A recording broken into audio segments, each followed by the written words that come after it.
qué tema de respuestas también, porque publican un libro que analiza la correspondencia carcelaria clandestina de la última dictadura militar, y este estudio reúne alrededor de 60 cartas inéditas de expresos y también de todas personas, de presos políticos de la Unidad Penitenciaria 1 de Córdoba. Y vamos a charlar sobre este tema con una de las autoras de la investigación, Paula Simón, que es investigadora adjunta del CONICET en el Centro de Literatura Comparada de la Facultad de Filosofía y Letras de la Universidad Nacional de Cuyo.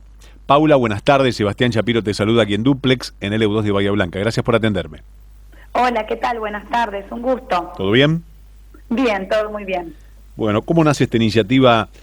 ¿Por qué? Para hacer esta recopilación y el libro, ¿y con qué se encontraron? Bueno, en realidad esta investigación surgió de mi encuentro con quien es el coautor del libro, Fernando Reati. Él es profesor de Georgia State University en Estados Unidos y también en su momento fue uno de los tantos exiliados políticos de la última dictadura militar. Él estuvo preso él mismo en la UP1 de Córdoba, alojada en el barrio San Martín de la capital cordobesa, entre 1976 y 1978. En esos 2 años él participó muy activamente de este correo clandestino que organizaron los mismos expresos y presas políticas con los presos comunes ante el castigo que sufrieron durante casi 3 años en esa cárcel de la incomunicación. El coronel Menéndez administró un castigo, digamos un dispositivo de represión muy cruel, que fue someter a la absoluta y total incomunicación a quienes estaban alojados en los pabellones de presos políticos. ¿Y cómo funcionaba esa logística?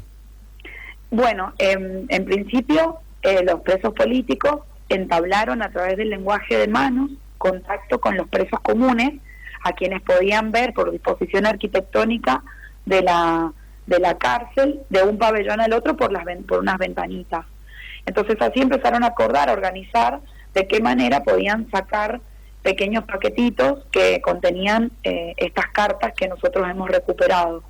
Y así fue que pusieron en marcha un sistema denominado La Paloma, en la jerga carcelaria, que consiste en una suerte como de aparejo, ¿no?, de líneas que armaban y arrojaban al patio desde el pabellón de presos políticos y del pabellón de presos comunes con una suerte de ganchos y contrapesos a través de las cuales armaban una especie como de línea, como dije, y en esa línea, a través de esa línea arrojaban, digamos, los paquetitos que tenían estas cartas, ¿no? O sea que la materialidad era muy importante porque, bueno, se trataba de papeles ínfimos, escritos con letra microscópica, y bueno, todo por supuesto realizado en horarios nocturnos, con un total cuidado de que no fueran interceptados, porque eran absolutamente ilegales.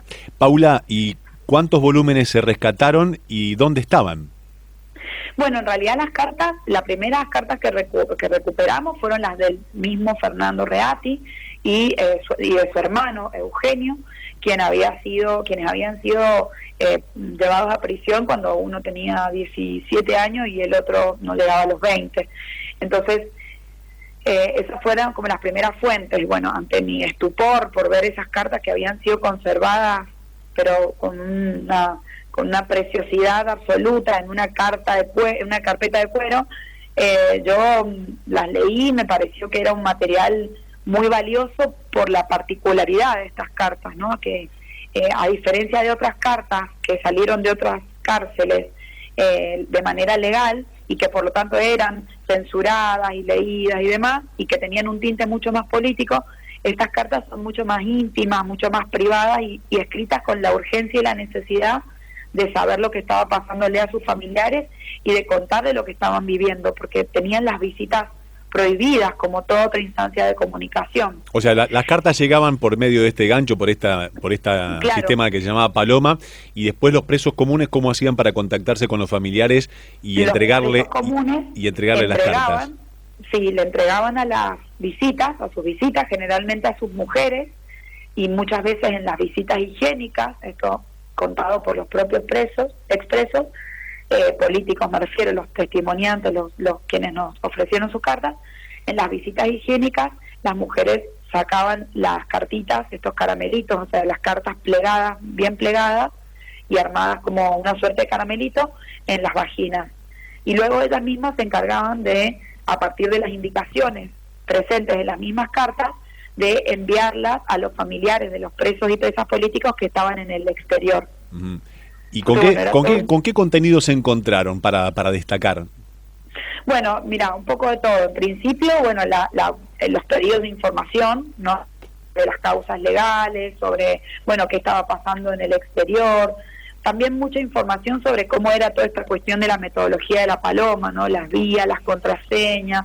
Bueno, y lo más interesante quizás tiene que ver con con dos áreas, ¿no? Por un lado, las denuncias contenidas en las cartas, denuncias sobre la violencia en la cárcel, las malas condiciones de vida, las distintas situaciones vividas en el interior de la cárcel. También otras cuestiones más vinculadas con anécdotas, ¿no?, como las visitas de la Cruz Roja o la vivencia de la final del Mundial de Fútbol, ¿no? Y por otro lado, las cuestiones relacionadas con la supervivencia. Claro, porque esto fue entre el 76 y el 79, ¿no? Exactamente, claro. Entonces el Mundial del 78 es un gran tema en estas cartas. Uh-huh.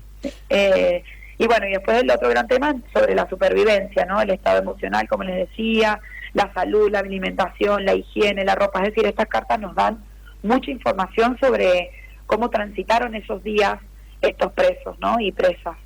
Y también, otra parte importante, las actividades que realizaban para matar el tiempo, ¿no?, porque el aburrimiento, el tedio, digamos, era uno de los grandes males de esta experiencia, naturalmente. ¿Y qué hacían para pasar el tiempo? Y en las cartas hay relatos sobre cómo organizaban algunas fiestas, los escasos momentos de patio que le daban, ¿no?, o incluso dentro de los pabellones, la organización de pequeñas fiestas, de cumpleaños, también cómo se organizaron para dar cursos, los mismos entre ellos, realizar actividades musicales como el coro, o actividades culturales como obras de teatro o deportivas, ¿no? Entonces hay mucho sobre cómo hacían gimnasia, o cómo desarrollaban actividades artísticas, por ejemplo, artesanía. Los presos también, juntamente con las cartas, también tienen, por ejemplo, algunos recuerdos de huesos tallados o trozos de tela bordados. Es decir, una cantidad, un sinfín de ideas que, bueno, que cuajaron un poco también entre ellos para matar el aburrimiento, ¿no? Y esto da cuenta también de el fuerte impulso de supervivencia y de resistencia, ¿no?, que alojaron estos presos y presas. Paula, ¿y el libro ya está a la venta? Sí, el libro está a la venta en la página de la editorial Edubim, que es la editorial universitaria de Villa María.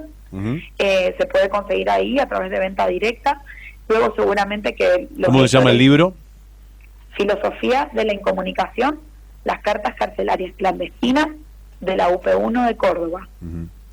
Muy bien. Filosofía de la incomunicación, ahí seguramente la gente va a poder hacerse del libro. Paula, gracias por atendernos y también por darnos este detalle que siempre escribe más páginas en la historia.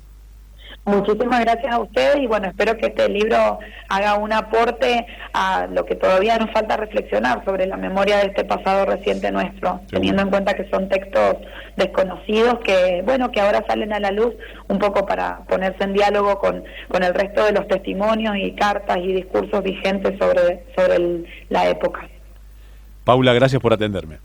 Muchísimas gracias. Paula Simón, investigadora adjunta del CONICET en el Centro de Literatura Comparada de la Facultad de Filosofía y Letras de la Universidad Nacional de Cuyo, hablando sobre este estudio de 60 cartas inéditas de ex personas que estuvieron presas políticas en la Unidad Penitenciaria 1 de Córdoba durante los años 76 y 79.